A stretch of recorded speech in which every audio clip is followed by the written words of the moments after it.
మీ పేరేంటండి? ఎక్కడి నుంచి వచ్చారు? నా పేరు సుమలత. మేము నిజామాబాద్ నుంచి రావడం జరిగింది. కానీ మా దురదృష్టమో ఏదో తెలియదు కానీ మాత్రం 8,000 పోస్టులను ఇచ్చేసి మా 650 పోస్టులను మాత్రమే ఆపడం జరిగింది. ఆ పోస్టులను కూడా ఇచ్చి మా జీవితంలో కూడా వెలుగులు చూడాలని మేము ప్రభుత్వాన్ని రిక్వెస్ట్ చేయడం జరుగుతుంది. దయదలిచి మా పైన కూడా ఈ యొక్క పోస్టులను అప్గ్రేడ్ చేసి మాకు కూడా న్యాయం చేయాలని మేమందరం విన్నవించుకోవడం జరుగుతుంది. పెద్దపల్లి అండి. ఎల్పీ వ్యవస్థ మొత్తానికి రద్దు చేద్దామని చెప్పడం జరిగింది. ఎల్పీ వ్యవస్థ అనేది ఉండొద్దు, పండిట్స్ ఏమి ఉండకుండా మొత్తం అందరికీ అప్గ్రేడ్ అని చెప్పన్నారు. అప్గ్రేడ్ అన్నప్పుడే ఇప్పుడుండే ప్రభుత్వం అంటే ముందు నుంచి ఉంది అది. ఇప్పుడు ఈ రేవంత్ అన్న వచ్చిన తర్వాతనే చేశారు, ఓకే సంతోషం.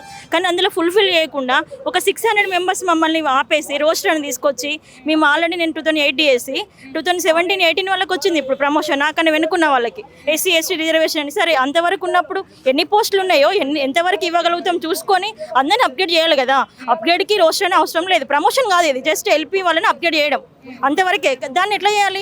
అందరికీ ఇచ్చేయాలి కదా. ఇప్పుడు కొంతమంది నుంచి మానసికంగా 1 month నుంచి మేము మాకు ఎక్కడ స్కూల్లో పిల్లలేని స్కూళ్ళకి ట్రాన్స్ఫర్ పంపించి ఊరు కానీ ఊరు మండలికి పంపించారు. మేము లోకల్ ఉండే వాళ్ళము ఎక్కడికి వెళ్ళినాం. సరే అదైనా ప్రమోషన్ వెళ్తే మాకు కూడా హ్యాపీగా ఉండేది. ఇప్పుడు ఫ్యామిలీ సఫర్ అవుతున్నాం, హస్బెండ్ ఒక దగ్గర, పిల్లలు ఒక దగ్గర, మేము ఒక దగ్గర, స్కూల్కి వెళ్ళడం ఒక నరకంగా ఉంది మాకు. ఇట్లా ఎందుకు చేయడము? మాకు కూడా న్యాయం చేయమనే ఏమంటారు చూడండి, 1000 దండాలు పెట్టి కోరుకుంటున్నామండి. మాకు కూడా న్యాయం జరగాలి.